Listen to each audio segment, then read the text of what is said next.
कितने और आरोपी गिरफ्तार हुए हैं? 26 सितंबर को थाना कोतवाली क्षेत्र में जो घटना घटित हुई थी उसमें कल तक पुलिस के द्वारा 73 अभियुक्तों को गिरफ्तार करके जेल भेजा गया था।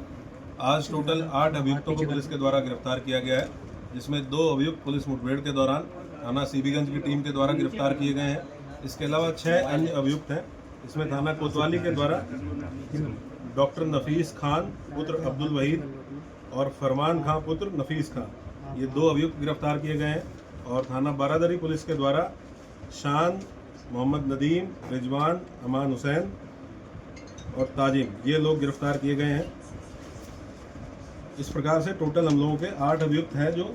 आज की डेट में गिरफ्तार होकर जेल जा रहे हैं। टोटल पुलिस के द्वारा अब तक 81 अभियुक्त इसमें गिरफ्तार किए जा चुके हैं। हम लोगों की टीमें सीसीटीवी के माध्यम से, ICCC कंट्रोल रूम के जो फुटेजेस उपलब्ध हैं उसके माध्यम से, ड्रोन की जो फुटेजेस उपलब्ध हैं उसके माध्यम से लगातार इस आइडेंटिफिकेशन के लिए लगे हुए हैं कि कौन कौन ऐसे लोग थे जो भीड़ को उकसाने में और भीड़ को एग्रेसिव बनाने में शामिल थे। हम लोगों का मेन फोकस उन लोगों के ऊपर है जिन्होंने इस पूरे प्रोटेस्ट को ऑर्गेनाइज करने में और जो वहाँ पे भीड़ एकत्र हुई उसको एग्रेसिव बनाने में जिनकी अहम भूमिका थी, उसके संबंध में हम लोग इन्वेस्टिगेट कर रहे हैं। जो भी और लोग इसमें इस तरह की भूमिका में प्रकाश में आएंगे हम लोग उसके खिलाफ कार्रवाई करेंगे। सर, एक जानकारी मिली कि जो नमाज का टाइम था वो भी बदला गया था, पहले क्या था, किस तरह से चेंजिंग की गई थी, क्या कह के किया गया था? ये सुबह जब वीडियो अपील जारी हुई उसके बाद नमाज का समय चेंज करते हुए अक्रॉस द सिटी 1 बजे कर दिया गया था और उसके यही अपील भी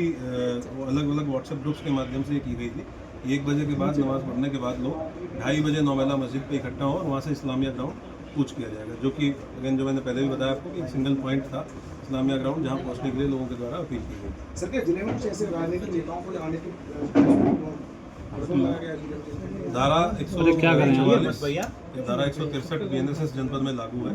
और उसका ये DM जिला मजिस्ट्रेट के द्वारा लागू की गई है, उसका पूर्णतः अनुपालन हम लोग सुनिश्चित करेंगे, तो उसी का अनुपालन किया जा रहा है। डॉक्टर नफीस ने सर पूछताछ में क्या बताया कि कब से प्लानिंग चल रही थी इस पूरे बवाल को करने की, कहाँ से लोग बुलाए गए थे? जो कोतवाली पुलिस के द्वारा गिरफ्तार किया गया है डॉक्टर नफीस और उनका पुत्र, इससे पूछताछ में बातें प्रकाश में आई हैं कि 19 तारीख को जब ये अपील जारी की गई लगभग 1 हफ्ता पहले,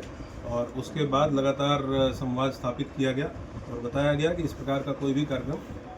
लॉ एंड ऑर्डर के पॉइंट ऑफ व्यू से, क्योंकि त्योहारों का समय है और उसके साथ साथ पहले भी इस तरह के जब कार्यक्रम हुए हैं तो काफ़ी समस्याएं पैदा हुई हैं, बहुत घटनाएं हुई हैं, तो इसको करना उचित नहीं रहेगा, इसलिए इसकी अनुमति नहीं दी गई। और हम लोगों को आशंका थी कि बाहर के भी लोग इसमें पार्टिसिपेट करके और वायलेंस कर सकते हैं, ये सारी चीज़ें बताई गई। उसके बावजूद भी जब ये नहीं किया गया तो पहले दिन जो ये डॉक्टर नफीस है, इसका लड़का फेसबुक पेज है जो IMC का, उसको संचालित कर रहा था। ये बात इनसे पूछताछ में सामने आई है और उसी फेसबुक पेज पे वही अपील जिसको नदीम ने भी शेयर करने के बाद 2 घंटे बाद कहा था कि ये मेरे साइन नहीं है, उसी अपील को डॉक्टर नफीस के लड़के जो दूसरा अभियुक्त है आज जो पकड़ा गया है, जिसका नाम है फरहान, इसने IMC के ऑफिशियल जो फेसबुक पेज है उस पर पहले अपलोड किया और प्रशासन को गुमराह करने के लिए उसका स्क्रीनशॉट शेयर किया प्रशासन के साथ रात के समय, और फिर थोड़ी देर बाद ही उसको फेसबुक पेज से डिलीट कर दिया। सर, अभी तक जांच कहाँ तक पहुंची और कितना अभी वक्त लगेगा तस्वीरें भी साफ होने? अभी तो समय लगा क्योंकि हम लोग अभी इन्वेस्टिगेशन कर रहे हैं और अरेस्टिंग इंश्योर कर रहे हैं। उसके साथ साथ अलग अलग टीमें, उसके साथ साथ जनपद में त्यौहार का समय है तो हम लोग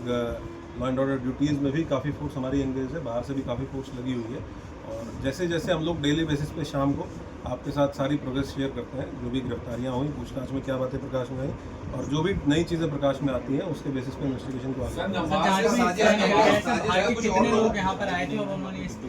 ये नंबर तो आपको जब इन्वेस्टिगेशन कंप्लीट हो जाएगी तभी दे पाएंगे कितने लोग, लेकिन डेफिनेटली जो अब तक गिरफ्तार हुए अभी तक हम लोगों ने जो आज भी 2 व्यक्ति पुलिस मुठभेड़ में पकड़े गए हैं वो जनपद शाहजहाँपुर के रहने वाले थे, जिसमें पूछताछ में पता चला है कि नदीम खान जो जेल गया है, जो जनपद शाहजहाँपुर का रहने वाला है, उसके द्वारा इनसे संपर्क स्थापित किया गया था। और बाकी भी हम लोग पता कर रहे हैं, हम लोग सर्विलांस के माध्यम से भी। तो पश्चिम बंगाल और बिहार के कितने लोग हैं इसमें? जो लोग जेल गए हैं उसमें से कुछ लोग पश्चिम बंगाल और बिहार के रहने वाले हैं, समझकर 3 लोग ऐसे हैं जो अन्य प्रदेशों के रहने वाले हैं। तो हम लोग ये अभी और इसको सर्विलांस के माध्यम से भी तस्दीक कर रहे हैं कि कौन कौन लोग थे। ये भी देखना इंपॉर्टेंट है कि जो लोग वहाँ के रहने वाले हैं वो यहाँ कितने समय से थे, तो हम लोग उस पर भी इन्वेस्टिगेशन कर रहे हैं कि क्या ये कुछ समय पहले आए थे या लंबे समय से यहाँ थे। जैसी चीजें क्लियर होंगी कुछ साजिश करता कुछ और लोग क्या NS किए गए इनके अलावा? जी जो साजिश करता है भजन- मिला दिया अकाउंट और लोग भी चिन्हित किए गए हैं जो साजिश में शामिल है दंगा कराने के। हमारा मेन जो फोकस है वो इसी चीज़ पे है कि जो लोग इस प्रोटेस्ट को ऑर्गेनाइज कराने में और भीड़ को उकसाने में थे, तो डेफिनेटली जो लोग हमारे द्वारा गिरफ्तार किए गए हैं उनकी पूछताछ में कुछ नाम आए हैं। उन नामों को हम during the course of investigation verify करेंगे, तस्दीक करेंगे और अगर कंफर्म होता है तो गिरफ्तारी से क्या एनएसए की कार्रवाई करेंगे? अभी तो हमारी इन्वेस्टिगेशन चल रही है और एनएसए की कार्रवाई परिस्थितियों को देखते हुए तत्कालीन समय जनपद में जो परिस्थितियाँ होती हैं उनको देखते हुए की जाती है। अभी हम लोग इस पॉइंट पे इन्वेस्टिगेट कर रहे हैं कि ये घटना किस प्रकार से हुई, किसके द्वारा की गई। क्या इन आरोपियों की संपत्ति चिन्हीकरण हो रही है सर?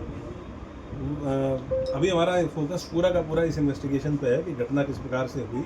और घटना कारित करने वाले और कराने वाले कौन लोग थे और जनपद में कानून व्यवस्था सामान्य रहे, ये दोनों चीज़ें हमारे फोकस पर हैं। सर एक और बात, बरेली में क्योंकि जो नमाज है 12:30 से 3:30 के करीब तक जो है होती है अलग अलग मस्जिदों में, लेकिन कलेक्टिवली उस दिन जो है 1 बजे जो की कॉल की गई, ये कॉल किसकी तरफ से की गई थी और सिंगल आदमी था या फिर कोई और? अभी तक की इन्वेस्टिगेशन से क्लियर हुआ है कि जब सुबह 10:30 पौने 11 बजे के आसपास एक वीडियो जारी की गई जिसमें कहा गया कि कार्यक्रम कोई निरस्त नहीं हुआ है और कार्यक्रम जैसे भी था जिस तरीके से उन्होंने डिक्लेयर किया था इसी तरीके से होगा। उसके बाद जो आईएमसी के पदाधिकारी हैं उनके द्वारा ये मैसेज कन्वे कराया गया कि सभी लोग सभी जगह जो जुम्मे की नमाज़ होगी वो 1 बजे होगी और उसके बाद लोग नमाज़ पढ़ने के बाद नौमेला मस्जिद जहाँ पे पहले ज्ञापन का कार्यक्रम था,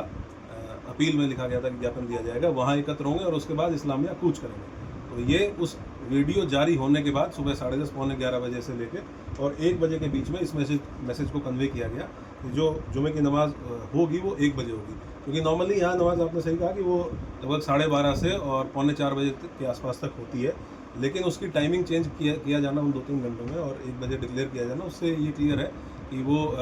सोची समझी साजिश के तहत ऐसा किया गया ताकि मैक्सिमम भीड़ इस्लामिया ग्राउंड की तरफ पहुंच सके। सर तो एक सर आपने क्या इसमें बताया कि वहाँ पर अगर इस्लामी ग्राउंड पहुँच जाती पुलिस तो क्या करने वाले थे?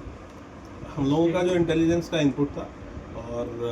हम लोगों के जो बीट आरक्षी थे जिनको बीट में भेजा गया था उनके द्वारा जो आशंकाएं जाहिर की गई थी उसी के आधार पे हमने इस कार्यक्रम के लिए उनको मना किया था। हम लोगों को जानकारी थी कि ये प्रोटेस्ट वायलेंट हो सकता है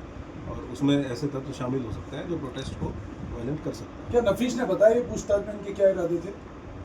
नहीं, ये तो ऑब्वियस सी बात है कि भाई उनको अगर इस्लामिया ग्राउंड पे एक भीड़ इकट्ठी करनी है और जब ये बता दिया गया है कि प्रोटेस्ट अलाउड नहीं है, कोई भी कार्यक्रम इस तरह का अलाउड नहीं है, वो और इस तरह की भीड़ जो ऑलरेडी जहाँ पुलिस उनको रोक रही है और वो पुलिस के अगेंस्ट एग्रेसिव और वायलेंट हो रहे हैं, तो जब वो सारी भीड़ एक साथ इकट्ठा होती तो कितना वायलेंट हो सकती है क्या पता। सर नमाज का समय चेंज करने वाली जो बात थी, क्योंकि आईएमसी एक पॉलिटिकल पार्टी है और पॉलिटिकल पार्टी के कहने पे बहुत सारी मस्जिद हैं, उनके जो इमाम हैं या मौलवी हैं, तो क्या उनको पर्सनली मैसेज भी भेजा गया था या फिर किसी बुजुर्ग से या किसी प्रभावित व्यक्ति से? अलग अलग लोगों के अलग अलग व्हाट्सएप ग्रुप्स बने होते हैं, आपको जानकारी है,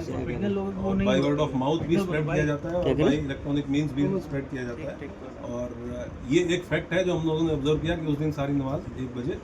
1 से 1:30 के बीच में सारी नमाजें हुई और उसके बाद लोग इस्लामिया ग्राउंड की तरफ बढ़े। पुलिस ये एस्टेब्लिश्ड फैक्ट है कि ऐसा हुआ। पुलिस मानती है कि अगर 1 बजे वाली नमाज नहीं होती तो शायद ये ट्रिगर पॉइंट भी नहीं होता, उसी के बाद जो है पूरा मामला हुआ। मैं इतना कह सकता हूँ कि ये इसलिए किया गया ताकि मैक्सिमम भीड़ इस्लामिया ग्राउंड की तरफ एक साथ एक ही समय पे अप्रोच करे।